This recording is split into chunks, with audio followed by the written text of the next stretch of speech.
അതിന് ഓരോ വിഭാഗത്തിനും അതിൻ്റേതായിട്ടുള്ള കാരണങ്ങൾ നിരത്താനുണ്ടാവും. അപ്പോൾ അത് നമ്മളുടെ വിഷയമല്ലാത്തത് കൊണ്ട് നമ്മളിവിടെ അത് ചർച്ചയ്ക്ക് ഇടുന്നില്ല. എന്തായാലും ഇദ്ദേഹത്തിനെ നമ്മൾക്ക് കേൾക്കാം. പല വിഷയങ്ങൾക്കും ഇപ്പോൾ ഈ ഫോറം മുന്നോട്ട് വയ്ക്കുന്ന പല വിഷയങ്ങളിലും കൃത്യമായിട്ടുള്ള മറുപടി നമ്മൾ വായിച്ചു വരുമ്പോൾ മുസ്തഫ മൗലവിയുടെ അകമ്പൊരുളുണ്ട്. അല്ലെങ്കിൽ ഇദ്ദേഹത്തിൻ്റെ പ്രഭാഷണങ്ങൾ നമ്മൾ യൂട്യൂബിൽ കേൾക്കുമ്പോഴും എന്നെപ്പോലെയുള്ള വ്യക്തികൾക്ക് പലപ്പോഴും അതിന് മറുപടി കിട്ടാറുണ്ട്. അപ്പോൾ അതുകൊണ്ട് നമുക്ക് നേരം കളയേണ്ട. മുസ്തഫ മൗലവിനെ ഈ വിഷയത്തിൽ അധികരിച്ച് മുസ്തഫ മൗലവി നമ്മളോട് സംസാരിക്കും. അതിനുശേഷം ചെറിയൊരു സംശയ നിവാരണത്തിനോ അല്ലെങ്കിൽ ഒരു ചർച്ചയ്ക്കോ അവസരം നമുക്ക് വയ്ക്കാം. അത് കഴിഞ്ഞ് നമ്മൾക്ക് ഇപ്പം നിലവിൽ പിന്തുടർച്ചാവകാശ നിയമ വിഷയത്തിൽ നിലവിൽ നമ്മളുടെ നിയമവ്യവസ്ഥയ്ക്കുള്ളിൽ നിന്നിട്ടുള്ള നമ്മളുടെ ഒരു പ്രതിവിധിയുള്ളത് SMA വിവാഹമാണ്. അത് ഒരു ശാശ്വതമായിട്ടുള്ള പരിഹാരമാണോ എന്ന് ചോദിച്ചാൽ അല്ല. പക്ഷെ നമുക്ക് നിലവിൽ അതാണ് നമ്മുടെ കൈവശമുള്ളത്. അപ്പോൾ അതിനെ അധികരിച്ച് ഷുക്കൂർ വക്കീലും ഷീന ഷുക്കൂറും നമ്മുടെ സദസ്സിലുണ്ട്. അവർ സംസാരിക്കും. അപ്പോൾ അധികം സമയം കളയുന്നില്ല. മുസ്തഫ മൗലവിയെ ഈ വേദിയിലേക്ക് ഫോജമ്മിൻ്റെ പേരിലും ഈ സദസ്സിൻ്റെ പേരിലും ഞാൻ സ്വാഗതം ചെയ്യുകയാണ്. മുസ്ലിം വ്യക്തി നിയമ പരിഷ്കരണം ഖുർആൻ വിരുദ്ധമോ? ഇതാണ് മുസ്തഫ മൗലവി സംസാരിക്കുന്ന വിഷയം.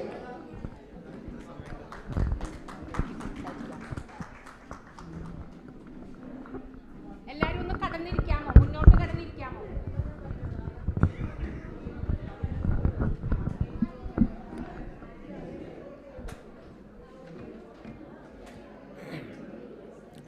അസ്സലാമു അലൈക്കും വറഹ്മത്തുള്ളാഹി.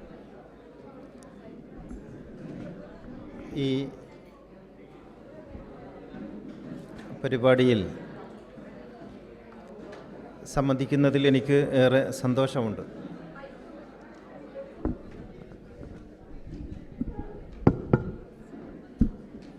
മതി, ഇങ്ങനെ മതി.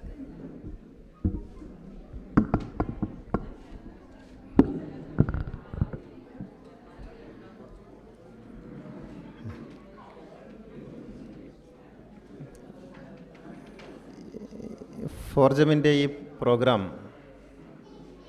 വളരെ ആഹ്ലാദത്തോടെയാണ് ഞാൻ നോക്കിക്കാണുന്നത്. അതിന് കാരണം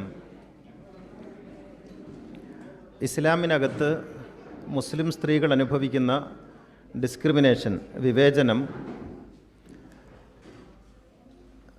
പരിഹരിക്കേണ്ടത് പുറത്തു നിന്നുകൊണ്ടല്ല എന്നും അകത്ത് നിന്നുകൊണ്ട് തന്നെയാണ് എന്നും മനസ്സിലാക്കി ആണ് ഈ കൂട്ടായ്മ മുന്നോട്ട് പോകുന്നത് എന്നതാണ് എന്നെ സന്തോഷിപ്പിക്കുന്നത്. മതത്തിനകത്ത് മാറ്റങ്ങൾ ഉണ്ടാക്കുക, അതിനുവേണ്ടി നിലകൊള്ളുക, അതിനുവേണ്ടി പ്രവർത്തിക്കുക എന്നത് വലിയ ഉത്തരവാദിത്തവും ഏറെ റിസ്ക്കുള്ളതുമാണ്. മതം വിട്ട് മതത്തിന് പുറത്തു പോയി മതത്തെ അധിക്ഷേപിക്കുക എന്നുള്ളത് താരതമ്യേന വലിയ പ്രയാസമില്ലാത്ത ഒരേർപ്പാടാണ്. പക്ഷേ മതം വിട്ട് പുറത്തു പോയി മതത്തെ എതിർക്കുന്നത് കൊണ്ട് പറയുന്നയാൾക്ക് ഒരു ആത്മസംതൃപ്തി ഉണ്ടാകും എന്നുള്ളതിനപ്പുറത്ത് കാര്യമായ മാറ്റങ്ങളൊന്നും മതസമൂഹത്തിനകത്ത് ഉണ്ടാക്കാൻ അത് പര്യാപ്തമല്ല എന്നുള്ളതാണ് യാഥാർത്ഥ്യം. ഏതേതൊക്കെ ഘട്ടങ്ങളിൽ മതം നവീകരിക്കപ്പെട്ടിട്ടുണ്ടോ ആ ഘട്ടങ്ങളിലൊക്കെയും ചരിത്രം പരിശോധിച്ചാൽ നമുക്കറിയാം മതത്തിനകത്ത് നിന്നുകൊണ്ടുള്ള മുന്നേറ്റങ്ങളാണ് സാധിച്ചിട്ടുള്ളത്. കേരളത്തിൽ നാരായണ ഗുരു നല്ല ഒരു ഉദാഹരണമാണ്.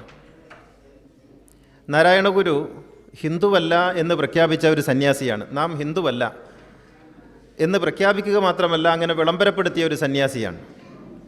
നാം ജാതിഭേദം വിട്ടിട്ട് കാലങ്ങളായി എന്ന് പറഞ്ഞ ഒരു സന്യാസിയാണ്. നമ്മെ ആരും ഒരു മതത്തിൻ്റെയും ജാതിയുടെയും കോളത്തിൽ പെടുത്തരുത്, അങ്ങനെ ഉണ്ടെന്ന് നാം അറിയുന്നു, നാം അങ്ങനെ ഒരു മതത്തിൻ്റെയോ ജാതിയുടെയോ ആളല്ല എന്ന് നിരന്തരമായി പറഞ്ഞുകൊണ്ടിരുന്ന ഒരു സന്യാസിയാണ്. പക്ഷേ അങ്ങനെയുള്ളൊരു സന്യാസി അദ്ദേഹം ചെയ്തത് ആ മതത്തിൻ്റെ അകത്ത് നിന്നുകൊണ്ട് അതിൻ്റെ മൂല്യങ്ങളെ സ്വീകരിച്ചുകൊണ്ട് അതിനകത്തുള്ള പ്രശ്നങ്ങളെ അഡ്രസ്സ് ചെയ്യുകയായിരുന്നു നാരായണ ഗുരു ചെയ്തത്. അതുകൊണ്ട് തന്നെ നാരായണ ഗുരു കേരളത്തിലുണ്ടാക്കിയ മാറ്റം എത്ര വലുതാണ് എന്ന് നമുക്ക് കാണാൻ കഴിയും. ഇതാണ് പൂർവ്വകാലത്ത് ഇസ്ലാം മതത്തിനകത്തും ക്രിസ്തു മതത്തിനകത്തുമൊക്കെ മാർട്ടിൻ ലൂതർ കിങ് ജൂനിയർ ക്രിസ്തു മതത്തിനകത്തുണ്ടാക്കിയിട്ടുള്ള മാറ്റങ്ങൾ നമുക്കറിയാം. അദ്ദേഹത്തിൻ്റെ സ്വപ്നങ്ങളെക്കുറിച്ച് കേൾക്കാത്തവരാരും ഉണ്ടാകില്ല.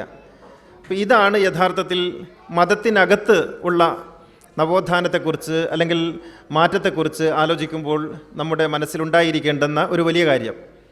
അത് മനസ്സിലാക്കിയിട്ടാണ് ഫോർജം പ്രവർത്തിക്കുന്നത് എന്നുള്ളത് ഏറെ സന്തോഷിപ്പിക്കുകയും ഈ പരിപാടിയുമായി ഈ കൂട്ടായ്മയുമായി സഹകരിക്കാൻ എനിക്ക് ഏറെ പ്രേരണ നൽകുകയും ചെയ്യുന്നു എന്നുള്ളതാണ് എൻ്റെ സന്തോഷത്തിൻ്റെ ആധാരം.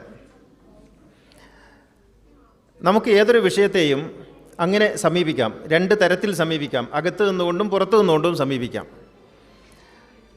ഇവിടെ ചോദിക്കുന്ന ചോദ്യം പിന്തുടർച്ചാവകാശ നിയമം ഉൾപ്പെടെ ഉള്ള വ്യക്തി നിയമങ്ങൾ പരിഷ്കരിക്കുന്നതിനെക്കുറിച്ച് ഖുർആൻ എന്ത് പറയുന്നു എന്നുള്ളതാണ്. ഇങ്ങനെ ഒരു വിഷയം കൈകാര്യം ചെയ്യുമ്പോൾ നമ്മൾ അനുഭവിക്കുന്ന ഒരു പ്രതിസന്ധിയുണ്ട്. ഒന്ന്, നാം അനുഭവിച്ചുകൊണ്ടിരിക്കുന്ന നമ്മുടെ മുന്നിലുള്ള ഒരു ഇസ്ലാമുണ്ട്, സ്ത്രീവിരുദ്ധമായ, സ്ത്രീയെ രണ്ടാം കിട പൗരന്മാരായി മാത്രം ഉൾക്കൊള്ളുന്ന, പുരുഷന്മാർക്ക് അടിമ എന്ന അർത്ഥത്തിൽ പുരുഷന്മാരുടെ കീഴിൽ മാത്രം ജീവിക്കേണ്ടുന്ന, വിദ്യാഭ്യാസപരമായോ മറ്റ് ഏതെങ്കിലും നിലക്ക് ആവിഷ്കാരത്തിലോ ഒരിക്കലും മുന്നോട്ട് വരാൻ പാടില്ലാത്ത, അവരുടെ നടത്തവും അവരുടെ ഇരുത്തവും അവരുടെ സകല സംഗതികളും പുരുഷന്മാർ ഡിസൈൻ ചെയ്യുന്നത് പോലെ ആയിരിക്കണം എന്ന് പറയുന്ന ഒരു നാം അനുഭവപ്പെടുന്ന ഒരു പ്രസൻറ്റ് ഇസ്ലാമുണ്ട് നമ്മുടെ മുന്നിൽ. അത് വെച്ചുകൊണ്ടാണ് പലപ്പോഴും ആളുകൾ ചോദിക്കുന്നത് ഇസ്ലാം അങ്ങനെയല്ലേ, ഇസ്ലാം ഇങ്ങനെയല്ലേ എന്ന്. എന്നാൽ അതിനപ്പുറത്ത് മറ്റൊരു ഇസ്ലാമുണ്ട്. അത് മുഹമ്മദ് നബിയുടെ ഇസ്ലാമാണ്. അത് വിശുദ്ധ ഖുർആൻ മുന്നോട്ട് വെക്കുന്ന ഇസ്ലാമാണ്. ഈ രണ്ട് ഇസ്ലാമും തമ്മിൽ അജഗജാന്തരമുണ്ട്. അത് മൈസൂരും മൈസൂർ പാക്കും പോലുള്ള ബന്ധമാണ്. എന്ന് വെച്ചാൽ യാതൊരു തരത്തിലും ഈ നിലവിലുള്ള ഇസ്ലാമും ഖുർആൻ മുന്നോട്ട് വെക്കുന്ന ഇസ്ലാമും തമ്മിൽ ബന്ധമില്ല എന്ന് മനസ്സിലാക്കിക്കൊണ്ട് വേണം നാം ഈ പറയുന്നതിനെ കേൾക്കാൻ. അല്ലെങ്കിൽ ഇത് വലിയ ഒരു സങ്കീർണത കേൾക്കുന്നവരുടെ മനസ്സിലുണ്ടാക്കും. അപ്പോൾ നിലവിലുള്ള ഒരു ഇസ്ലാമിനെ നിങ്ങളങ്ങ് മറന്നേക്കുക. എന്നിട്ട് ഞാൻ പറയുന്നത് കേൾക്കുമ്പോഴേ അതിന് വ്യക്തത ഉണ്ടാകും. നിലവിലുള്ള ഇസ്ലാം എന്ന് പറയുന്നത് പുരോഹിതന്മാരുണ്ടാക്കിയ, രാജകൊട്ടാരങ്ങളിൽ നിന്ന് സകല സൗകര്യങ്ങളും സ്വീകരിച്ച് ഉണ്ടാക്കിയ ഒരു ഇസ്ലാമാണ് യഥാർത്ഥത്തിൽ ഇന്ന് നമ്മുടെ കൈകളിലുള്ളത്. ആചാരപരമായി, നിയമപരമായി, അനുഷ്ഠാനപരമായി ഒക്കെ ആ തലത്തിൽ വാർത്തെടുത്തിട്ടുള്ള, ആണധികാര ഘടനയിൽ വാർത്തെടുത്തിട്ടുള്ള ഒരു ഇസ്ലാമാണ് നമ്മുടെ മുന്നിലുള്ളത്. ഞാൻ പറയുന്നത് ആ ഇസ്ലാമിനെ കുറിച്ചല്ല, ഖുർആനിലെ ഇസ്ലാമിനെ കുറിച്ചാണ്. ഖുർആനാണ് ആധികാരികം. അത് എത്രത്തോളം എന്ന് ചോദിച്ചാൽ പേഴ്സണൽ ലോ, ഇപ്പം ഇന്ത്യയിലെ 1937 ആരംഭിച്ചിട്ടുള്ള മുഹമ്മദൻ ലോ, അതിൻ്റെ ആധാരമായിരിക്കേണ്ടത് ഖുർആനാണെന്ന് എനിക്ക് തോന്നുന്നു അതിൻ്റെ അമെൻമെൻറ്റിലാണോ മറ്റോ എഴുതി വച്ചിട്ടുണ്ട്. ഖുർആൻ ആധികാരികമാണ്. ഖുർആൻ എന്താണോ പറയുന്നത് അതായിരിക്കും നിയമം എന്നുള്ള നിലയ്ക്ക്. അപ്പോൾ ഖുർആനാണ് ആധികാരികം. ഇനി നമുക്ക് സ്ത്രീകളുടെ കാര്യങ്ങളെക്കുറിച്ച് ഖുർആൻ എന്ത് പറയുന്നു എന്ന് പരിശോധിക്കാം. ഇവിടെ നേരത്തെ ജസ്റ്റിസ് ചന്ദ്രു ഉൾപ്പെടെയുള്ള ആളുകൾ വിവാഹം, വിവാഹമോചനം തുടങ്ങിയ സംഗതികളൊക്കെ പറഞ്ഞുവല്ലോ. ഒരു സങ്കടം വരുന്ന അല്ലെങ്കിൽ ദയനീയമായിട്ടൊരു കാര്യമെന്ന് പറയുന്നത് പലപ്പോഴും ഇത്തരത്തിലുള്ള സദസ്സുകളിൽ നാം പറയേണ്ടി വരുന്നത് അല്ലെങ്കിൽ മറുപടി പറയേണ്ടി വരുന്നത് ഇസ്ലാമുമായോ മുഹമ്മദ് നബിയുമായോ യാതൊരു തരത്തിലും ബന്ധമില്ലാത്ത ചില നിയമങ്ങളെക്കുറിച്ചാണ് എന്നുള്ളതാണ്. അതിലൊന്നാണ് മുത്തലാഖ്. നേരത്തെ പറഞ്ഞുവല്ലോ, മുത്തലാഖ് എന്ന ഏർപ്പാട് യഥാർത്ഥത്തിൽ മുഹമ്മദ് നബി അറിഞ്ഞിട്ടില്ല. മുഹമ്മദ് നബിക്കും ഇല്ലാത്ത, മുഹമ്മദ് നബി അറിഞ്ഞിട്ടില്ലാത്ത, മുഹമ്മദ് നബി പരിചയിച്ചിട്ടില്ലാത്ത, പഠിപ്പിച്ചിട്ടില്ലാത്ത ഒരു നിയമമാണ് മുത്തലാഖ്. അതുണ്ടായത് ഉമറിൻ്റെ കാലത്താണ്. എന്ന് വെച്ചാൽ ഇസ്ലാമിൻ്റെ അടിസ്ഥാന നിദാനശാസ്ത്രം അനുസരിച്ച് മുഹമ്മദ് നബിയോടുകൂടി നിയമങ്ങളുടെ വരവ് അവസാനിച്ചുവെന്നും പിന്നീട് നിയമങ്ങളിൽ ഗവേഷണങ്ങളെ ആകാവൂ എന്നുള്ളതുമാണ്. നിയമങ്ങളുടെ അടിസ്ഥാനങ്ങളൊക്കെയും മുഹമ്മദ് നബിയോടുകൂടി അവസാനിച്ചു. പിന്നീട് ആകാവുന്നത് നിയമങ്ങളിലുള്ള ഗവേഷണമാണ്, ആ നിയമങ്ങളിലുള്ള പരിഷ്കരണമാണ് സാധ്യമാകുന്നത്. ഉമറിൻ്റെ കാലത്ത് ആണ്, ഉമർ ഇതിൽ എത്രത്തോളം കുറ്റക്കാരനാണെന്ന് അല്ലെങ്കിൽ ഉമർ ഇതിൽ എത്രത്തോളം ഇൻവോൾവ് ചെയ്തിട്ടുണ്ടെന്ന് നമുക്കറിയില്ല. പക്ഷേ ചരിത്രം പറയുന്നത് ഉമറാണ് മുത്തലാഖ് എന്ന് പറയുന്ന ഇന്ന് ഇസ്ലാമിന് ഏറ്റവും കൂടുതൽ പഴി കേൾക്കേണ്ടി വന്നിട്ടുള്ള ഒരു നിയമം ആവിഷ്കരിച്ചിട്ടുള്ളത്. അതിന് കാരണമായി പറയുന്നത് തലാഖ് എന്ന് പറയുന്ന ഒരു സാധ്യതയെ പുരുഷന്മാർ ദുർവിനിയോഗം ചെയ്തപ്പോൾ, അവർ ചൊല്ലുന്നു എടുക്കുന്നു ഇങ്ങനെയുള്ള ഒരു ദുർവിനിയോഗം ചെയ്തപ്പോൾ ചൊല്ലിയാൽ തീർന്നു എന്നുള്ള ഒരു നിലപാട് ഉമർ സ്വീകരിച്ചു എന്നാണ് പറയുന്നത്. അങ്ങനെയാണ് അത്ര മുത്തലാഖ് ഉണ്ടായത്. എന്തായാലും ആ മുത്തലാഖ് മൗലികാവകാശം പോലെ പുരുഷന്മാർ കൊണ്ടാടി. ഇവിടെ മുത്തലാഖ് നിരോധനവുമായി ബന്ധപ്പെട്ട് മോഡിയുടെ ഇൻറ്റൻഷൻ നമുക്കറിയാം. അത് ഒരിക്കലും സ്ത്രീകളുടെ സ്വാതന്ത്ര്യമായിട്ട് ബന്ധപ്പെട്ടതല്ല. എന്താണെങ്കിലും മുത്തലാഖുമായി ബന്ധപ്പെട്ടുള്ള നിയമം ഉണ്ടായപ്പോൾ നമ്മുടെ മുസ്ലിം സംഘടനകളൊക്കെ അതിനോട് പ്രതികരിച്ച രീതി നിങ്ങൾ ശ്രദ്ധിച്ചിട്ടുണ്ടോ? അത് അനിസ്ലാമികമാണ്, അത് തിരുത്തപ്പെടേണ്ടതാണ് എന്നാരും പറഞ്ഞില്ല. എന്ന് മാത്രമല്ല, അത് പുരുഷന്മാരുടെ അവകാശമാണ്. അത് ദൈവം തമ്പുരാൻ അല്ലാഹു തആല പുരുഷന്മാർക്ക് നൽകിയിട്ടുള്ള ഒരു അവകാശമാണ്. അതിൽ കൈവെക്കുന്നത് ഇസ്ലാമിക വിരുദ്ധമാണ് എന്നുള്ള നിലക്കായിരുന്നു പ്രതികരിച്ചിരുന്നത്. ഇവിടെ ഇക്കാലത്ത് ഇത്തരം നിയമങ്ങളെക്കുറിച്ചോ ഇസ്ലാമിക ശരീഅത്തിനകത്തുള്ള ഇത്തരത്തിലുള്ള ദുർനടപടികളെക്കുറിച്ചോ സംസാരിക്കുമ്പോൾ ഈ സംസാരിക്കുന്നത് സംഘ് പരിവാറിനൊരു വടിയായി പോകുമോ എന്ന ആശങ്കയോടുകൂടിയാണ് സംസാരിക്കേണ്ടത്. ഇതൊരു വലിയ പ്രതിസന്ധിയാണ്. ഒരു പക്ഷേ മുൻകാലങ്ങളിലൊന്നും നവോത്ഥാനത്തിന് വേണ്ടി പ്രവർത്തിച്ചവർ അനുഭവിച്ചിട്ടില്ലാത്ത ഒരു പ്രതിസന്ധിയിലാണ് നമ്മളിപ്പോൾ ഉള്ളത്.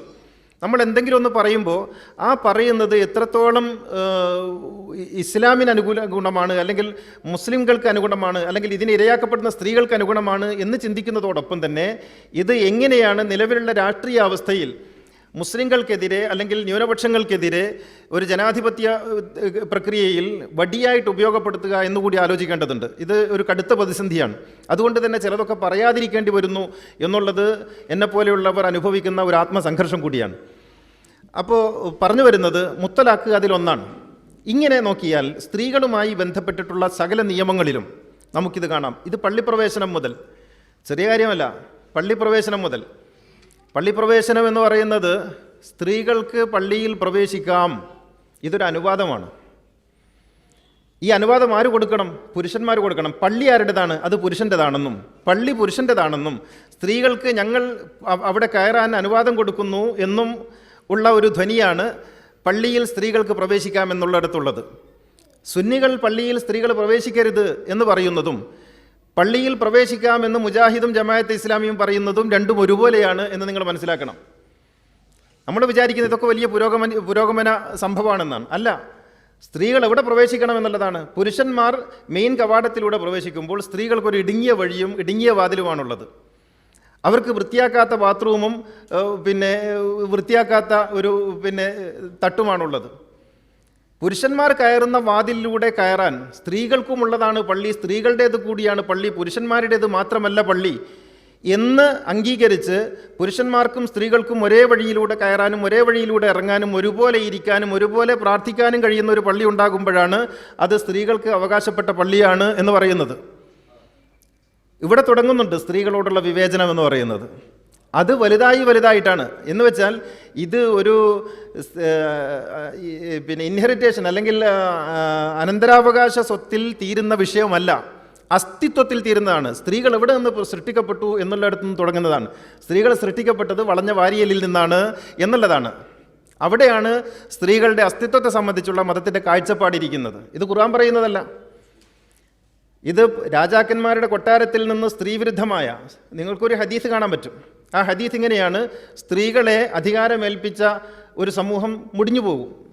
ഇത് എവിടെ നിന്ന് ഉണ്ടായെന്ന് ചോദിച്ചാൽ പുരുഷന്മാരെക്കാൾ കെൽപ്പുള്ള, പുരുഷന്മാരെക്കാൾ കാലിബറുള്ള, പുരുഷന്മാരെക്കാൾ ആജ്ഞാശക്തിയുള്ള സ്ത്രീകൾ കൊട്ടാരങ്ങളിൽ ഉണ്ടാവുകയും ആ സ്ത്രീകൾ രാജാധികാരത്തിലേക്ക് വരികയും ചെയ്യുമ്പോൾ അങ്ങനെ സ്ത്രീകൾ വരുമ്പോൾ ഞങ്ങളുടെ അവസരം നഷ്ടപ്പെടുമല്ലോ എന്നോർത്ത് പുരുഷന്മാരുണ്ടാക്കിയതാണ് ആ ഹദീസ്.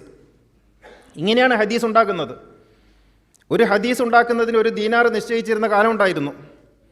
ഹദീസ് നിർമ്മാണത്തിന് മാത്രം പുരോഹിതന്മാരെ, പണ്ഡിതന്മാരെ കൊട്ടാരത്തിൽ അന്നവും ശമ്പളവും നൽകി വളർത്തിയിരുന്നു. അവരുടെ പ്രധാന പണി രാജാക്കന്മാരുടെ ഇംഗിതങ്ങൾക്കനുസരിച്ച് ഹദീസ് ഉണ്ടാക്കുകയായിരുന്നു. ബാലികമാരെ ഇഷ്ടപ്പെടുകയും ബാലികമാരുമായി ലൈംഗികതയിൽ ഏർപ്പെടാൻ ആഗ്രഹിക്കുകയും ചെയ്യുന്ന രാജാവിന് വേണ്ടിയാണ് പ്രവാചകൻ 6 വയസ്സുള്ള ആയിഷയെ കല്യാണം കഴിച്ചു എന്ന് എഴുതിയുണ്ടാക്കിയത്. ഇങ്ങനെയാണ് ഹദീസുകൾ ഉണ്ടാകുന്നത്. ഹദീസുകളുടെ ചരിത്രം പരിശോധിക്കുമ്പോൾ നമുക്കത് മനസ്സിലാക്കാൻ കഴിയും. അപ്പോൾ സ്ത്രീകളുടെ അടിസ്ഥാനം തന്നെ വളഞ്ഞ വാരിയല്ലാണെന്നും അവരെ നന്നാക്കാൻ ശ്രമിക്കരുതെന്നും നന്നാക്കുക എന്നാൽ പൊട്ടിപ്പോക്കാണെന്നും പൊട്ടൽ എന്നാൽ തലാക്കാണെന്നും എഴുതി വെച്ചയാളുടെ പേരാണ് ബുഖാരി. അപ്പം ഞാൻ പറഞ്ഞു വരുന്നത് ഇങ്ങനെയാണ് കാര്യങ്ങൾ മുന്നോട്ട് പോകുന്നത്. അപ്പോൾ സ്ത്രീകളുടെ അസ്തിത്വത്തിൽ നിന്നാണ് തുടങ്ങേണ്ടത്, അടിസ്ഥാനത്തിൽ നിന്നാണ്. സ്ത്രീകൾ പുരുഷന്മാരെ പോലെ സ്വതന്ത്രരായ ഒരു സൃഷ്ടിയല്ല എന്നും സ്ത്രീകളെ ദൈവം അങ്ങനെ ഉണ്ടാക്കിയതല്ല എന്നും പുരുഷൻ്റെ ഒരു വാരിയലിൻ്റെ കഷ്ണമെടുത്ത് പുരുഷൻ്റെ ഒരു ഉപഘടകമായിട്ടുണ്ടാക്കിയതാണ് സ്ത്രീ എന്നും ഉള്ള നരേശനാണ്. അവിടെ നിന്നാണ് സ്ത്രീകളോടുള്ള വിവേചനം ആരംഭിക്കുന്നത്. ഇത് മേൽപ്പാളിയിലാണ് നമ്മൾ കാണുന്നത്. ഇതിൻ്റെ ഏറ്റവും മുകളിലെ പാളിയിലാണ് അനന്തരാവകാശ നിയമം വരുന്നത്. അവിടെയാണ് തലാഖും വിവാഹ ജീവിതവും വരുന്നത്. ഇങ്ങനെ തുടങ്ങി മറ്റുള്ള എല്ലാ കാര്യങ്ങളിലും. വിവാഹത്തെക്കുറിച്ച് പറയുമ്പോൾ വിവാഹത്തിൽ സ്ത്രീകൾക്ക് എവിടെയാണ് ഇസ്ലാമിൽ റോളുള്ളത്? സ്ത്രീകളുടെ റോൾ എന്താണ്? ഞാൻ ചോദിക്കുന്നു, ഇവിടെ ഇരിക്കുന്ന സ്ത്രീകളുണ്ടല്ലോ, നിങ്ങളുടെ വിവാഹത്തിൽ നിങ്ങളുടെ റോൾ എന്തായിരുന്നു? നിങ്ങളുടെ ഭർത്താവും നിങ്ങളുടെ പിതാവും നിക്കാഹ് കഴിച്ചു എന്ന് പരസ്പരം നിങ്ങളെ കല്യാണം കഴിപ്പിച്ചു കൊടുത്തു എന്ന് നിങ്ങളോട് വന്ന് പറയുമ്പോൾ അറിഞ്ഞിട്ടുള്ളവരല്ലേ നിങ്ങളിൽ കൂടുതൽ ആളുകളും? എവിടെയാണ് ഇവിടെ ഖുർആൻ പറയുന്നത്? എന്താണ്? അഖദ്ന മിൻകും മീസാഖൻ ഖലീല. ആണും പെണ്ണും തമ്മിലുള്ള കരാറാണത്. എവിടെയാണ് കരാറിൽ എതിർകക്ഷിയില്ലാതെ കരാറുണ്ടാക്കാൻ പറ്റുമോ? അപ്പോൾ കരാറാണെന്ന് ഖുർആൻ പറയുകയും ആ കരാറിൽ സ്ത്രീക്ക് ഒരു പങ്കുമില്ലാതിരിക്കുകയും ചെയ്യുന്നു. എന്നോടുള്ള ഏറ്റവും വലിയ അരിശം കല്യാണം കഴിക്കുന്നിടത്ത് പെൺകുട്ടിയെ ഇരുത്തി എന്നുള്ളതാണ്, പെൺകുട്ടിയുടെ ഉമ്മയെ ഇരുത്തി എന്നുള്ളതാണ്. എൻ്റെ മകളെ ഞാൻ വിവാഹം ചെയ്തു തരുന്നു എന്ന് പിതാവ് പറയുന്നതിന് പകരം ഞങ്ങളുടെ മകളെ ഞങ്ങൾ വിവാഹം ചെയ്തു തരുന്നു എന്ന് വാപ്പയും ഉമ്മയും ഒന്നിച്ച് പറഞ്ഞു എന്നുള്ളതാണ് എനിക്കെതിരെയുള്ള ഏറ്റവും വലിയ ചാർജ് ഷീറ്റ്. ഞങ്ങൾ എന്ന് പറയാൻ ആര് പറഞ്ഞു എന്നുള്ളതാണ്. ഒരു കുട്ടിയുടെ രക്ഷാകർതൃത്വം പിതാവിൽ മാത്രം ആരോപിക്കുകയും പ്രസവിച്ച മാതാവ് മാറി നിൽക്കുകയും ചെയ്യണമെന്ന് പറയുന്ന നീതിബോധത്തിൻ്റെ പേരെന്താണ്? ഇവിടെ ഞാൻ പറയുന്നത് ഇത് ഏതെങ്കിലും ഒരു വിഷയത്തിൽ ഒതുങ്ങുന്നതല്ല എന്നാണ്. സ്വന്തം ജീവിതത്തിൻ്റെ ഭാഗതയെ നിർണ്ണയിക്കുന്ന വിവാഹത്തിൽ പോലും ഒരു പങ്കുമില്ലാത്ത മുസ്ലിം സൊസൈറ്റിയിൽ മാത്രമാണത്, അതും കേരളത്തിൽ മാത്രമാണ് എന്ന് നിങ്ങൾ ഓർക്കണം. ഈജിപ്തിൽ പോയാൽ വരനും വധുവും കൈപിടിച്ചാണ് നിക്കാഹ് ചെയ്യുന്നത്. അറേബ്യയിൽ അങ്ങനെയാണ്. ഇവിടെയാണ് പള്ളിയിൽ നിക്കാഹ് വേണം. പള്ളിയിൽ നിക്കാഹ് വേണം എന്ന് പറയുന്നതിൻ്റെ പിന്നിലെ മനഃശാസ്ത്രം അവിടെ സ്ത്രീ ഉണ്ടാവരുതെന്നാണ്. അല്ലാതെ പള്ളിക്ക് പുരുഷമുള്ളത് കൊണ്ടല്ല. അവിടെ സ്ത്രീ ഉണ്ടാവില്ലല്ലോ, കാരണം പള്ളിയിൽ ആദ്യം കയറരുതെന്ന് പറഞ്ഞു. ഇങ്ങനെയാണ് ഓരോ ഇടത്ത് നിന്നും മാറ്റി നിർത്തുന്ന രീതി അങ്ങനെയാണ്. അപ്പോൾ സ്വന്തം വിവാഹത്തിന് അധികാരമില്ലാത്ത ഒരു മതഘടനയിലാണ് നാം ജീവിക്കുന്നത്. യഥാർത്ഥത്തിൽ ഖുർആൻ പറയുന്നത് എന്താണ്? ഖുർആൻ പറയുന്നത് സ്വയം വിവാഹിതയാകാം ഒരു പെണ്ണിന്. ഞാൻ എന്നെ നിനക്ക് വിവാഹം ചെയ്ത് തന്നു എന്നൊരു പെണ്ണിന് പറയാൻ അവകാശം നൽകുന്നുണ്ട്. അത് ഇന്ത്യയിൽ പ്രാക്ടീസ് ചെയ്യുന്നുണ്ട്. ഹനഫി മദ്ഹബിൽ അത് സാധുവാണ്. ഹനഫി മദ്ഹബിൽ അഹ്ലുസുന്നത്തി വൽ ജമാഅത്തിൻ്റെ പ്രധാനപ്പെട്ട 4 മദ്ഹബുകളിൽ ഏറ്റവും കൂടുതൽ ആളുകൾ ലോകത്ത് വിശ്വസിച്ച് പ്രാക്ടീസ് ചെയ്യുന്ന ഇമാം അബൂ ഹനീഫയുടെ മദ്ഹബിൽ സ്വയം വിവാഹിതയാകാം. എനിക്ക് തോന്നുന്നു ഇന്ത്യൻ പേഴ്സണൽ ലോയിൽ തന്നെ ഹനഫി മദ്ഹബ് അനുസരിച്ച് അങ്ങനെ വിവാഹിതയായാൽ അത് സാധുവാണ് എന്നാണ്. അപ്പോൾ അത് ഹനഫി മദ്ഹബിലുള്ള ആ നിയമം പക്ഷേ പാടില്ല. അതിന് കാരണം എന്താ പറയുന്നത്? അങ്ങനെ പറഞ്ഞാൽ പെൺകുട്ടികൾ ചാടിപ്പോയിട്ട് സ്വയം വിവാഹിതയാകും എന്നാണ്. അതാണ് അതിൻ്റെ കാരണം. എന്ന് വെച്ചാൽ ഒരു സമൂഹത്തെ വിശ്വാസത്തിലെടുക്കാതിരിക്കുക. ചാടിപ്പോക്ക് ആൺകുട്ടികൾക്കും പറ്റുമെന്നും ഒരു ആൺകുട്ടി ചാടിപ്പോയാലേ മറ്റൊരു പെൺകുട്ടിക്ക് വിവാഹ ജീവിതം സാധ്യമാകൂ എന്നും നാം വളരെ സൗകര്യപൂർവ്വം വിസ്മരിക്കുകയും എന്നിട്ട് ചാടിപ്പോകുന്നത് പെൺകുട്ടി മാത്രമാണെന്നും പെൺകുട്ടിയുടെ തലയിൽ മാത്രമാണ് ആ കുറ്റം വരുന്നതെന്നും ആൺകുട്ടി ഏത് ചളിയിൽ ചവിട്ടിയാലും കാല് കഴുകാമല്ലോ എന്നുമുള്ള പഴയ ന്യായമുണ്ടല്ലോ. ഇവിടെയാണ് ഒരു പെൺകുട്ടി ചാടിപ്പോയി വിവാഹം ചെയ്യണമെങ്കിൽ മറുപക്ഷത്തിൽ ആൺകുട്ടി ഉണ്ടാകണമല്ലോ. ആ ആൺകുട്ടിയും ചാടിപ്പോയ കുട്ടിയല്ലേ. ആ കുട്ടിയെക്കുറിച്ച് യാതൊരു തരത്തിലുള്ള ധാർമ്മികമായ വിചാരങ്ങളും വിക്ഷോഭങ്ങളും ഇല്ലാതെ പെൺകുട്ടിയെക്കുറിച്ച് മാത്രം വിചാരപ്പെടുന്ന ഒരു ലോകക്രമം മതം ഉണ്ടാക്കിയെടുത്തിട്ടുണ്ട്. സ്വയം വിവാഹിതയാകാം ഒരു പെണ്ണിന്. മഹർ എന്ന് പറയുന്നത് എന്താണ്? മഹർ എന്ന് പറയുന്നത് പേരിന് കൊടുക്കുന്ന ഒരു പവനോ 2 പവനോ ഒരു മാലയോ. ഇപ്പോൾ സലാത്തൊക്കെയാണ്, 50 സ്വലാത്തി ചെല്ലുകയാണ്, 100 സ്വലാത്തി ചെല്ലുകയാണ്. അങ്ങനെയാണ് ഖുർആനൊക്കെയാണ് കൊടുക്കുന്നത്. ഇവിടെ ഏറ്റവും വലിയ ഇത് ആലോചിക്കേണ്ടത് ഈ പരസ്പരം കുടുംബജീവിതം തുടങ്ങാതെ വിവാഹം മാത്രം നിക്കാഹ് മാത്രം കഴിഞ്ഞ് ഒഴിവാക്കുമ്പോൾ പകുതി മഹർ തിരിച്ചു കൊടുക്കണം എന്നാണ്. ഈ 100 സ്വലാത്തി ചെല്ലിയാൾ ഈ കുട്ടി 50 സ്വലാത്ത് ഈ തലാഖ് ചെല്ലിയത് കൂടാതെ അങ്ങോട്ട് 50 സ്വലാത്ത് തിരിച്ചു ചൊല്ലി കൊടുക്കണം. എന്ന് വെച്ചാൽ ആലോചിക്കേണ്ടതല്ലേ, പകുതി മുസഫ് കീറി കൊടുക്കണം എന്നാണ്. ഇങ്ങനെ ഈ രീതിയിൽ മഹറിൻ്റെ അടിസ്ഥാനത്തെ പോലും ചോദ്യം ചെയ്യുന്ന മഹർ എന്ന് പറയുന്നത് യഥാർത്ഥത്തിൽ ഒരു സ്ത്രീക്ക് തൻ്റെ ജീവിതകാലം മുഴുവനും ഈ ഭർത്താവില്ലെങ്കിലും ജീവിക്കാൻ ഉതകുന്ന ആസ്തിയുടെ പേരാണ് മഹർ എന്ന് പറയുന്നത്. ജീവിതകാലം മുഴുവനും തനിക്ക് ജീവിക്കാൻ കഴിയുന്ന ഒരു ആസ്തി ഉണ്ടാകണം, അത് കൊടുക്കുകയാണ്. പേരല്ല കൊടുക്കേണ്ടത്. വെറും വർത്തമാനവുമല്ല, അതൊരു സ്വർണത്തിൻ്റെ മോതിരത്തിൻ്റെയോ മാലയുടെയോ പേരുമല്ല. പക്ഷേ അത് തിരിഞ്ഞില്ലേ, അത് മറിച്ചില്ലേ, അത് സ്ത്രീധനമാക്കി മാറ്റിയില്ലേ? സ്ത്രീധനമാക്കി മാറ്റിയെന്ന് മാത്രമല്ല, എൻ്റെ നാട്ടിൽ ഉൾപ്പെടെ, കണ്ണൂർ ജില്ലയിൽ ഉൾപ്പെടെ സ്ത്രീധനത്തിന് 3% കമ്മീഷൻ വാങ്ങുന്ന മഹല്ലുകളുണ്ടായിരുന്നു. ഈ അടുത്ത കാലത്ത് അത് നിർത്തിയത്. രാജീവ് ഗാന്ധി സ്ത്രീധനം നിരോധിച്ചതിന് ശേഷമാണ് അത് നിർത്തലാക്കിയത്. അതിന് മുമ്പ് വരെ സ്ത്രീധനം 10 ലക്ഷം 1 ലക്ഷം രൂപ മഹർ വാങ്ങുന്നുവെങ്കിൽ 3000 രൂപ മഹല്ല് കമ്മിറ്റിക്ക് കൊടുക്കുകയും ആ സ്ത്രീധനത്തിൻ്റെ 3% എന്ന് രശീതി എഴുതി കൊടുക്കുകയും ചെയ്ത മഹല്ലുകളുണ്ടായിരുന്നു. ഇങ്ങനെയൊക്കെയാണ് കാര്യങ്ങൾ സംഭവിക്കുന്നത്. അപ്പോൾ സ്ത്രീകൾക്ക്, പെൺകുട്ടികൾക്ക് അക്ഷരാഭ്യാസം, ഇപ്പോഴും അക്ഷരാഭ്യാസം പാടില്ല എന്നുള്ള കാര്യത്തിൽ ഇപ്പോഴും പല പ്രശ്നങ്ങളും വരുമ്പോൾ, ഹേമ കമ്മിറ്റി പോലുള്ള പല വിഷയങ്ങളും വരുമ്പോൾ ഉസ്താദുമാരൊക്കെ കയറി പറയുന്നത് എന്താ, ഞങ്ങൾ അന്നേ പറഞ്ഞിട്ടില്ലേ പെൺകുട്ടികളെ പഠിപ്പിക്കരുതെന്ന്. ഇപ്പം മനസ്സിലായോ എന്നാണ്. ATM കൊള്ള നടത്തിയ 7 ചെറുപ്പക്കാരുടെ മുഴുവൻ പേരും റളിയല്ലാഹു അൻഹു പറയേണ്ടുന്ന പേരുകളാണ്. അപ്പോൾ ഒരാളും ചോദിച്ചിട്ടില്ല ഈ കുട്ടികളൊക്കെ മദ്രസയെ പറഞ്ഞയച്ചതിൻ്റെ ഫലമല്ലേ എന്ന് ചോദിച്ചിട്ടില്ല. അപ്പോൾ എവിടെയെങ്കിലും എന്തെങ്കിലും ഒരു ചെറിയ തകരാറ് വരുമ്പോഴേക്കും ഞങ്ങൾ അന്നേ പറഞ്ഞിട്ടില്ലേ മദ്രസ പഠിപ്പിക്കരുതെന്ന്, പഠിപ്പിച്ചതിൻ്റെ കൊണ്ടാണ് അനുഭവിച്ചോ എന്ന് പറഞ്ഞ് തങ്ങളുടെ ആ പഴയ ചിന്താഗതികളെ ഇപ്പോഴും നിരന്തരമായി സമൂഹത്തെ അത് ശരിയാണെന്ന് ഓർമ്മിപ്പിച്ചുകൊണ്ടിരിക്കുകയാണ് പൗരോഹിത്യം. ഇങ്ങനെ തുടങ്ങി അവസാനം എത്തി നിൽക്കുന്നതാണ് ഈ ഇൻഹെറിറ്റേഷൻ നിയമം എന്ന് പറയുന്നത്. അത് അവസാനത്തെ ഒരു ഭാഗം മാത്രമാണ്. ജീവിക്കാൻ നിങ്ങൾക്ക് അനന്തരാവകാശ സ്വത്തിൻ്റെ കാര്യത്തിൽ മാത്രമല്ല, ജീവിക്കാൻ, പുരുഷനെ പോലെ ജീവിക്കാൻ ഒരു അധികാരവുമില്ല എന്നുള്ളതാണ്. ലൗല ആമുറു അഹദൻ അൻ യസ്ജുദ ലി അഹദിൻ ല അമർത്തുൽ മർഅത അൻ തസ്ജുദ ലി സൗജിഹ. ആർക്കെങ്കിലും സുജൂദ് ചെയ്യണമെന്ന് ഞാൻ കൽപ്പിക്കുമായിരുന്നുവെങ്കിൽ കെട്ടിയ ഭർത്താവിന് സുജൂദ് ചെയ്യാൻ ഞാൻ കൽപ്പിക്കുമായിരുന്നു എന്ന് പറയുന്നിടത്ത് തുടങ്ങുന്നുണ്ട് ദാമ്പത്യത്തിൽ ആരാണ് മേലെ ആരാണ് താഴെയെന്ന്. അവിടെ തുടങ്ങുന്നുണ്ട്. ഈയൊരു മനോഭാവമായിട്ടാണ് ജീവിതത്തിലേക്ക് പ്രവേശിക്കുന്നത്. സുജൂദ് ചെയ്യേണ്ടവളാണ് എന്നാണ്.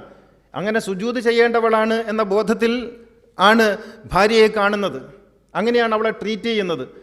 അങ്ങനെയാണ് പെരുമാറ്റം, അവളുടെ വീട്ടുകാരോടുള്ള പെരുമാറ്റം. അവിടെ ഇങ്ങനെ എന്ന് വെച്ചാൽ മതം എങ്ങനെയാണ് ഒരു കുടുംബജീവിതത്തെ തകർക്കുന്നത് എന്ന്, മതം എങ്ങനെയാണ് ഒരു സമൂഹത്തെ ഷണ്ഡീകരിക്കുന്നത് എന്ന്, മതം എങ്ങനെയാണ് ഒരു വിഭാഗത്തെ അപരവൽക്കരിക്കുന്നത് എന്ന് നമ്മൾ ഇങ്ങനെയുള്ള ചെറിയ ചെറിയ വാക്യങ്ങളിലൂടെ മനസ്സിലാക്കണം. സുജൂദ് ചെയ്യാൻ ഞാൻ കൽപ്പിക്കുമായിരുന്നു എന്ന് പറയുന്നത് നിസ്സാരമായിട്ടുള്ള ഒരു വർത്തമാനം മാത്രമാണ്. അത് ഭർത്താവിൻ്റെ മഹത്വം കാണിക്കുന്ന ഒരു കാര്യം മാത്രമല്ല. ഭർത്താവിനെ ദൈവസ്ഥാനത്തേക്ക് ഉയർത്തി വെക്കുകയാണ് ചെയ്യുന്നത്. ആർക്കാണ് സുജൂദ്? അത് ദൈവത്തിനാണ്. അപ്പോൾ ദൈവത്തിൻ്റെ പ്രതിനിധിയാണ് ഭർത്താവ്.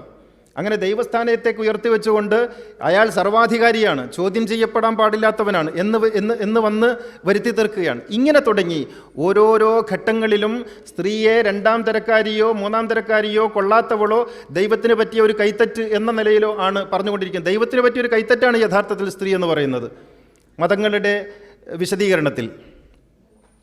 അതിൽ വരുന്ന ഒരു കാര്യം മാത്രമാണ് അനന്തരാവകാശ പിന്തുടർച്ചാവകാശ നിയമം എന്ന് പറയുന്നത്. ഇത് മാറ്റിയാൽ അത് മാറി, ബാക്കിയൊക്കെ അവിടെ കിടക്കും. അത് മാറ്റിയാൽ അത് മാത്രമേ മാറുള്ളൂ.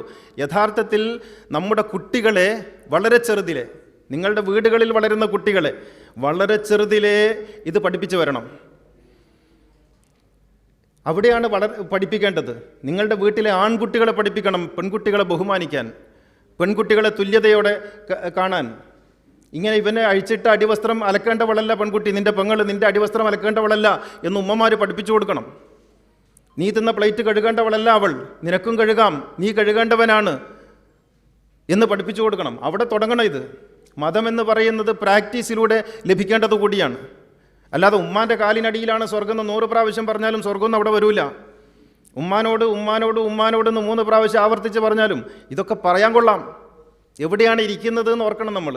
ഇതൊക്കെ എവിടെ ഇരിക്കുന്നു എന്നുള്ളതാണ്. അനന്തരാവകാശ സ്വത്തിൻ്റെ കാര്യത്തിലേക്ക് ഞാൻ വരാം. അതാണ് എൻ്റെ വിഷയം. അനന്തരാവകാശ സ്വത്തിൽ ഈ പറയപ്പെട്ടതോ ഈ കാണുന്നതോ ഒന്നുമല്ല ഖുർആനിലെ നിയമം. പെൺകുട്ടികൾ മാത്രമുള്ള നമ്മുടെ ഷീന മാഡത്തെ പോലുള്ള ആളുകൾ, പെൺകുട്ടികൾ മാത്രമാണുള്ളതെങ്കിൽ അവരുടെ സ്വത്ത് സഹോദരങ്ങളിലേക്ക് പോകുന്നതാണ്. ഒരു കുട്ടിയാണെങ്കിൽ പകുതി, 1-ലധികം കുട്ടികളുണ്ടെങ്കിൽ 3-1 സഹോദരങ്ങളിലേക്ക് പോകുമെന്നാണ് നമ്മുടെ മുല്ലാ ശരീഅത്ത് പറയുന്നത്. അതാണ് നിലവിലുള്ള കർമ്മശാസ്ത്രം പറയുന്നത്. ഖുർആൻ എന്ത് പറയുന്നു? സൂറ നിസായിലെ 176-ാമത്തെ ആയത്ത് അതായത് ഏറ്റവും അവസാനത്തെ ആയത്ത്. ആ ആയത്തിൻ്റെ പേര് കലാലത്തിൻ്റെ ആയത്ത് എന്നാണ്, ആയത്തുൽ കലാല എന്നാണ് പറയാം. അതിൽ പറയുന്നു, ഖുലില്ലാഹു യുഫ്തീക്കും യസ്തഫ്തൂനക ഖുലില്ലാഹു യുഫ്തീക്കും ഫിൽ കലാല ഇനിംറുഉൻ ഹലക ലൈസ ലഹു വലദുൻ. ഖുർആൻ പറയുന്നു, കലാലയെക്കുറിച്ച് ചോദിക്കുമ്പോൾ നീ പറയുക, കലാല എന്നാൽ ആരാണ്? മക്കളില്ലാതെ മരിച്ചുപോയ ആളാണ്. ഇനിംറുഉൻ ഹലക ലൈസ ലഹു വലദുൻ, മക്കളില്ലാതെ മരിച്ചയാൾ, അയാളുടെ സ്വത്ത് സഹോദരങ്ങൾക്ക് പോകും. മക്കളില്ലാതെ മരിച്ചയാളുടെ സ്വത്താണ് സഹോദരങ്ങൾക്ക് പോവുക. ഇത് ഖുർആൻ വളരെ വ്യക്തമായി യാതൊരു തരത്തിലുള്ള അവ്യക്തതകളുമില്ലാതെ സംശയങ്ങൾക്ക് ഇട നൽകാതെ പറയുന്നു, മക്കളില്ലാതെ മരിച്ചുപോയ ആളുടെ സ്വത്താണ് സഹോദരങ്ങൾക്ക് പോവുക. അപ്പോൾ പെൺകുട്ടികൾ ഉള്ള ആളുടെ സ്വത്ത് എങ്ങനെയാണ് സഹോദരങ്ങൾക്ക് പോകുന്നത്? അവിടെ വലതുൻ എന്നാണ് ഉപയോഗിച്ചത്. മക്കളെന്നാൽ ആൺമക്കളാണ് എന്നാണ്. മക്കളെന്നാൽ ആൺമക്കളാണ്. പെൺമക്കളെ അങ്ങനെ മക്കളായിട്ട് പൂർണ്ണ മക്കളായിട്ട് കണക്ക് കൂട്ടൂല. ഞാൻ പറഞ്ഞില്ലേ, ദൈവത്തിന് പറ്റിയൊരു കൈത്തെറ്റാണ് സ്ത്രീ. അത് പൂർണ്ണ മക്കളായിട്ട് പരിഗണിക്കില്ല. അതുകൊണ്ട് പെൺമക്കളാണെങ്കിൽ അവരുടെ സ്വത്ത് പോകും. അതിന് തെളിവെന്താണ്? അതിന് തെളിവ് 11-ാമത്തെ വചനമാണ്. എന്താണത്? അത് ഒരു മകൾ മാത്രമാണെങ്കിൽ പകുതിയും, ഒന്നിൽ കൂടുതൽ പെൺമക്കളുണ്ടെങ്കിൽ 2/3 ആണ് അവർക്കുണ്ടാവുക എന്നാണ്. അപ്പോൾ വിചാരിച്ചത് എന്താ? അത്രയേ കിട്ടുമെന്നുള്ളതല്ല, അത് അവരുടെ അടിസ്ഥാന ഓഹരിയാണ്. 2 തരത്തിൽ ഓഹരിയുണ്ട്. അടിസ്ഥാന ഓഹരിയും അധികം കിട്ടുന്ന ഓഹരിയുണ്ട്. 2 തരം ഓഹരികളുണ്ട്. ഒരു മകൾ മാത്രമേ ഉള്ളുവെങ്കിൽ ആ മകൾക്ക് പകുതി അടിസ്ഥാനമായിട്ട് കിട്ടണം. പിന്നെ മരിച്ചുപോയ ആൾക്ക് ഭാര്യ ഉണ്ടാകാം, പിതാവുണ്ടാകാം, മാതാവുണ്ടാകാം. അവർക്കൊക്കെ കൊടുത്ത് ബാക്കിയുള്ളത് ഈ മകൾക്ക് തന്നെ തിരിച്ചു വരണം. ഇതിന് സാങ്കേതികമായി പറയുക റദ്ദ് എന്നാണ്. നമ്മുടെ മലയാളത്തിൽ പറയുന്ന റദ്ദല്ല, തിരിച്ചു വരിക എന്ന അർത്ഥത്തിൽ റദ്ദ് എന്ന് പറയും. എന്ന് വെച്ചാൽ അടിസ്ഥാന ഓഹരി ആദ്യം കുട്ടിക്ക് നീക്കി വെക്കും, പെൺകുട്ടികൾക്ക് നീക്കി വെക്കും. ആൺകുട്ടികൾക്ക് അടിസ്ഥാന ഓഹരി ഇല്ല കേട്ടോ, ആൺകുട്ടികൾക്ക് ബാക്കിയുള്ളതാണ്. പെൺകുട്ടിക്ക് അടിസ്ഥാന ഓഹരി നിശ്ചയിച്ചു ഖുർആൻ. കാരണം ഈ കളി കളിക്കുമെന്ന് ഖുർആൻ അറിയാം. അതുകൊണ്ട് ആൺകുട്ടിക്ക് അടിസ്ഥാന ഓഹരി നിശ്ചയിച്ചില്ല, പെൺകുട്ടികൾക്ക് അടിസ്ഥാന ഓഹരി നിശ്ചയിച്ചു. ഒരു പെണ്ണ് മാത്രമാണെങ്കിൽ പകുതി അവൾക്ക് ആദ്യം മാറ്റി വെക്കണം, ബാക്കി പകുതിയിലാണ് ബാക്കി ഓഹരികളൊക്കെ കൊടുക്കേണ്ടത്. ആ ഓഹരി തികഞ്ഞില്ലെങ്കിൽ ഇവളുടെ ഇതിൽ നിൽക്കാൻ യാതൊരു നിർവാഹമില്ല. അങ്ങനെയാണ്. പക്ഷേ പുരോഹിതന്മാർ പറഞ്ഞു, എന്ത്? അവൾക്ക് അത് മാത്രമേ ഉള്ളൂ, ബാക്കിയുണ്ടെങ്കിൽ അത് അവൾക്ക് പോകില്ല, മറിച്ച് അകലെയുള്ള പുരുഷന്മാരിലേക്ക് പോകുമെന്നാണ്, അസബാക്കാരിലേക്ക് പോകുമെന്നാണ്. അവൾക്ക് തിരിച്ചു കിട്ടൂല. അപ്പോൾ ഖുർആനും പൗരോഹിത്യവും രണ്ടും 2 വഴിക്ക് പോകുന്നു. ഖുർആൻ പെൺകുട്ടിയുടെ അടിസ്ഥാന ഓഹരി ആദ്യം നിർണയിച്ച് ബാക്കിയുള്ള അവകാശികൾക്ക് കൊടുത്തിട്ട് അവശേഷിക്കുന്നുവെങ്കിൽ അവശേഷിക്കുന്ന സ്വത്ത് അടിസ്ഥാന അവകാശിയായിട്ടുള്ള മകളിലേക്ക് തിരിച്ചു വരണം. ഇതാണ് ഖുർആൻ പറയുന്നത്. അപ്പോൾ ഒരാൾ മരിച്ചു, അയാൾക്ക് പെൺകുട്ടികളേ ഉള്ളൂ എങ്കിൽ മറ്റവകാശികളൊന്നുമില്ല. നേർക്കുനേരെയുള്ള അവകാശികൾ ആരാണ്? മകൻ, മകൾ, ഭാര്യ, ഭർത്താവ്, മാതാവ്, പിതാവ്. ഇതാണ് അടിസ്ഥാന അവകാശികൾ. ഇതാണ് 1-ാം നിര അവകാശികൾ: മകൻ, മകൾ, ഭാര്യ, ഭർത്താവ്, മാതാവ്, പിതാവ്. ഈ അടിസ്ഥാന അവകാശികൾ ആരുമില്ലെങ്കിൽ ബാക്കിയുള്ള സ്വത്ത് മകൾക്ക് തന്നെ വരണം. ഇതാണ് ഖുർആനിൻ്റെ നിയമം. വളരെ കൃത്യമായിട്ട് ഖുർആൻ പറയുന്നുണ്ട്. പക്ഷേ അത് അംഗീകരിക്കില്ല. അതിനാണ് ഒരു വഴി നമ്മുടെ ഷുക്കൂർ വക്കീൽ കണ്ടെത്തിയത്, SMA ചെയ്യണമെന്നുള്ളത്. SMA ഒരു വഴിയല്ല. SMA താൽക്കാലികമായ ഒരു പരിഹാരം മാത്രമാണ്, അതൊരു വഴിയല്ല. അത് നിയമരംഗത്തൊക്കെ പ്രവർത്തിക്കുന്ന ഷീന മാഡത്തിനെ പോലുള്ള, ഷുക്കൂർ വക്കീലിനെ പോലുള്ള ആളുകൾക്കൊക്കെ പറ്റും. പക്ഷേ സാധാരണക്കാരായ ആളുകൾ നിയമനിർമ്മാണത്തിലൂടെ മാത്രമേ ഇതിൽ നിന്ന് രക്ഷപ്പെടുള്ളൂ. അടിസ്ഥാനപരമായി അവർക്ക് കിട്ടണം. അത് പെൺകുട്ടികൾ മാത്രം, ഒരാൾക്ക് പെൺകുട്ടികൾ മാത്രമായി പോയി എന്നുള്ളതിന് അയാൾ എന്തെങ്കിലും കുറ്റക്കാരൻ? അതൊരു കുറ്റമാണോ? അങ്ങനെയല്ലേ സംഭവിക്കുന്നത്?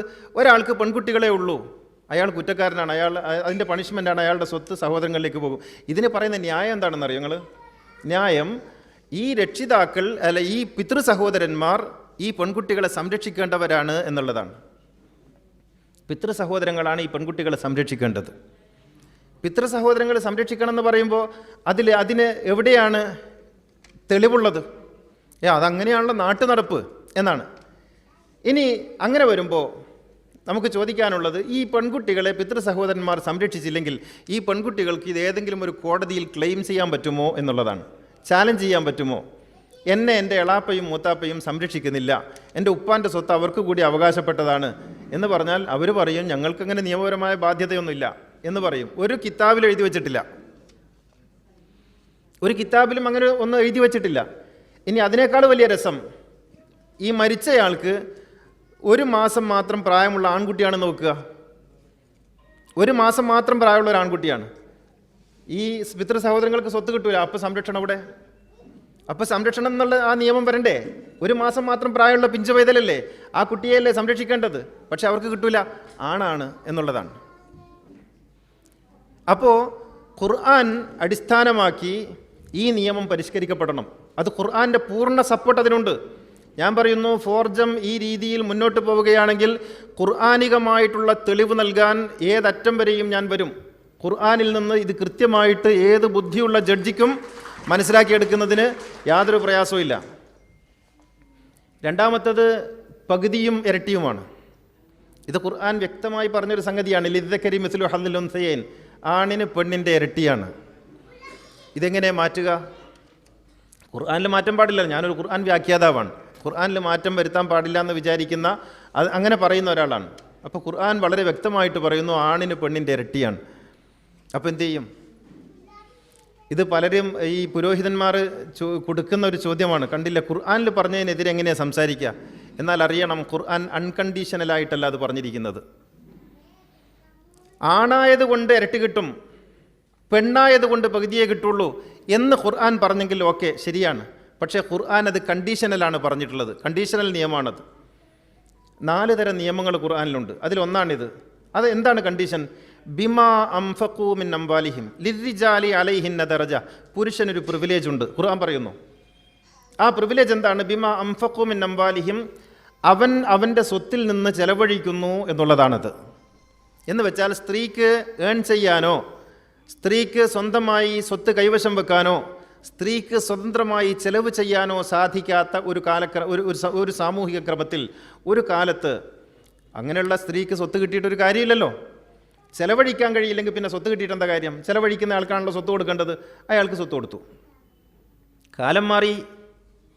സ്ത്രീകൾക്ക് ഏൺ ചെയ്യാനും സ്ത്രീകൾക്ക് കൈവശം വെക്കാനും സ്ത്രീകൾക്ക് ചെലവഴിക്കാനും പുരുഷനെ പോലെയുള്ള സാമൂഹ്യ സാഹചര്യമുണ്ടായി. ആ സാഹചര്യമുണ്ടായപ്പോൾ നിയമം മാറണം. കാരണം ഇത് കണ്ടീഷണലാണ്. നീയാണ് ചെലവഴിക്കുന്നത്, അതുകൊണ്ട് എല്ലാ സ്വത്തും നിനക്കാണ് എന്ന് പറയുമ്പോൾ ഇപ്പുറത്തൊരാൾ ചെലവഴിക്കുമ്പോൾ ആ സ്വത്ത് ഇയാൾക്കും കൂടി കിട്ടണം. അതല്ലേ നീതി? അപ്പോൾ കണ്ടീഷണലായിട്ടുള്ള ഒരു നിയമം, ആ കണ്ടീഷൻ നീങ്ങുമ്പോൾ ആ നിയമവും മാറണം. അപ്പോൾ ഖുർആൻ പറയുന്നത് പുരുഷന് മാത്രം ചെലവഴിക്കാൻ കഴിയുന്ന ഒരു സാമൂഹിക സാഹചര്യത്തിൽ പുരുഷൻ ഇരട്ടി കിട്ടണം. അങ്ങനെ അല്ലാതെ വരുമ്പോൾ പുരുഷനും സ്ത്രീക്കും തുല്യമാണ് എന്നുള്ളത് ഖുർആനിൻ്റെ താല്പര്യമാണ്. അത് ഖുർആനിൻ്റെ താല്പര്യമാണ്. സ്ത്രീക്കും പുരുഷനും ഇരട്ടി കിട്ടണം, അല്ല ഇരട്ടിയല്ല, ഒരുപോലെ കിട്ടണം. ഒരാൾക്ക് കൂടുതലും ഒരാൾക്ക് കുറവും ഉണ്ടാകാൻ പാടില്ല. അപ്പോൾ ഇവർ പറയുന്നൊരു സംഗതി എന്താണെന്നറിയോ? സ്ത്രീകൾ ജോലി ചെയ്യുമ്പോൾ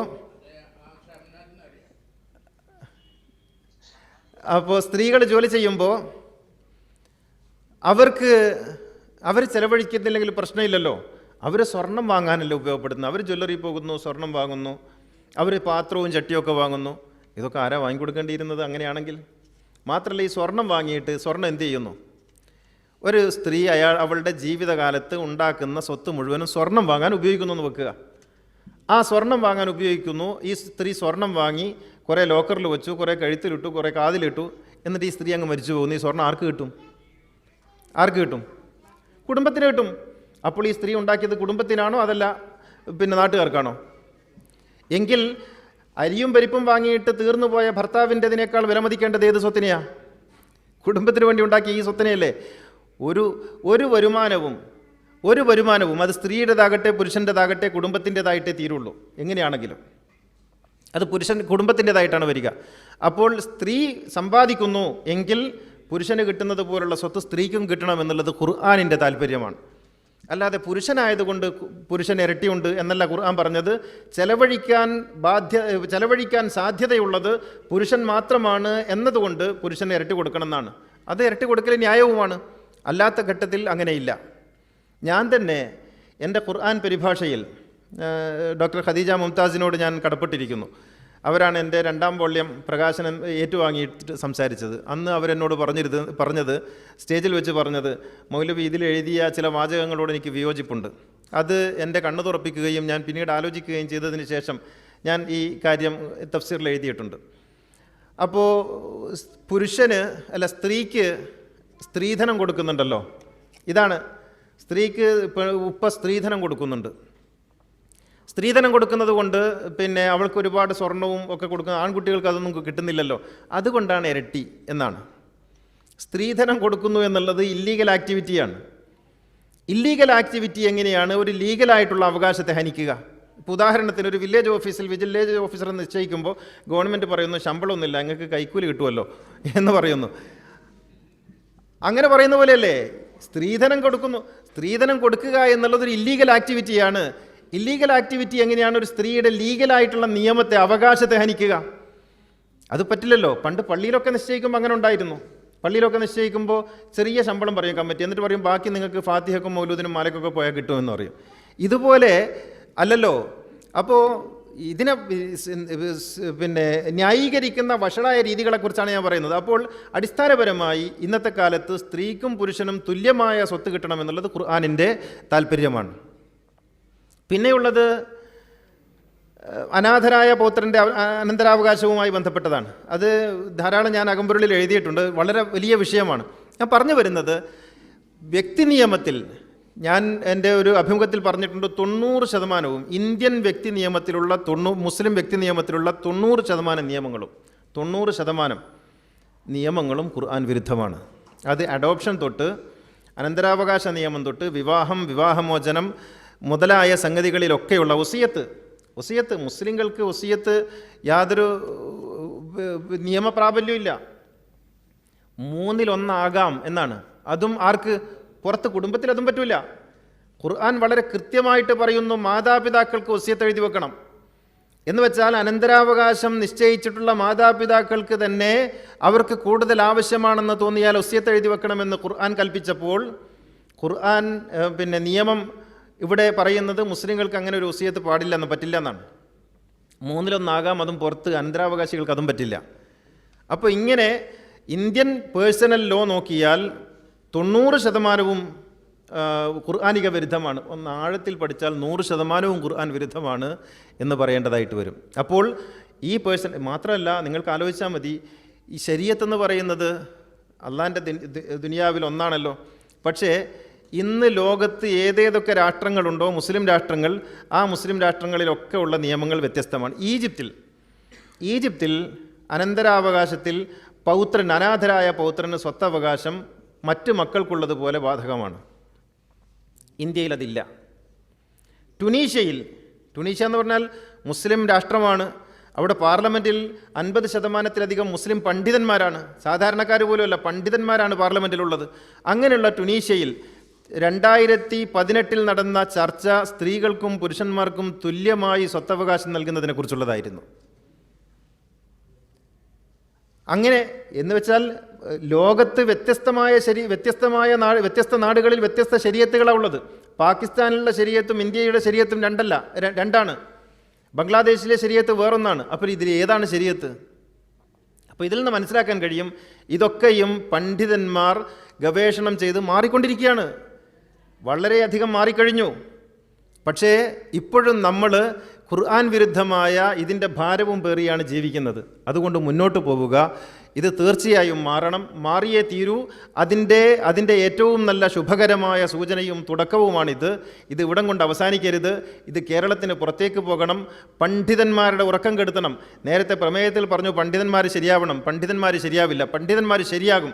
നമ്മൾ മാറിയാൽ, നിങ്ങൾ മാറിയാൽ, മാറാൻ വേണ്ടി നമ്മൾ തയ്യാറായാൽ പണ്ഡിതന്മാരും എല്ലാം മാറി വരും. അക്ഷരാഭ്യാസം പാടില്ലെന്ന് പറഞ്ഞവരൊക്കെയും ഇന്ന് കോളേജുകൾ തുടങ്ങിയില്ലേ, വനിതാ കോളേജുകൾ തുടങ്ങിയില്ലേ, വാഫി കോളേജുകളും വഫിയ കോളേജുകളും തുടങ്ങിയില്ലേ, അവിടെ മുഖം മൂടിയിട്ടിട്ടാണെങ്കിൽ പോലും ഫോട്ടോ എടുക്കാൻ തുടങ്ങിയില്ലേ. ഇങ്ങനെയൊക്കെ ഉണ്ടാകുമ്പോൾ ആ മാറ്റങ്ങളുടെ കൂടെ ഇങ്ങനെ വന്നുകൊണ്ടിരിക്കും. അതുകൊണ്ട് മാറാൻ വേണ്ടി തയ്യാറാവുക, ഭയപ്പെടാതിരിക്കുക. ഭയപ്പെടുത്തിക്കൊണ്ടേയിരിക്കും. നിങ്ങൾക്ക് ഖബർ നിഷേധിച്ചോട്ടെ, വിവാഹം ചെയ്യാൻ ഞങ്ങൾ വരില്ല, നിങ്ങൾ വരണ്ട, ഞങ്ങൾക്ക് വിവാഹം ചെയ്യാൻ അറിയാം എന്നിങ്ങനെ മുഖത്ത് നോക്കി 2 മറുപടി പറഞ്ഞാൽ മാറ്റത്തിനോടൊപ്പം അവരും വരും. മാറിയേ തീരൂ. മാറിയില്ലെങ്കിൽ കാലം കാത്തുവെക്കുന്നത് ചവറ്റുകൊട്ടയാണ്. ബാബിലോണിയൻ സംസ്കാരവും മായൻ സംസ്കാരവും മറ്റ് പല നാഗരികതകളും ചവറ്റുകൊട്ടയിലേക്ക് എറിഞ്ഞ ചരിത്രമുണ്ട് ഈ ലോകത്തിന്, ഈ പ്രകൃതിക്ക്.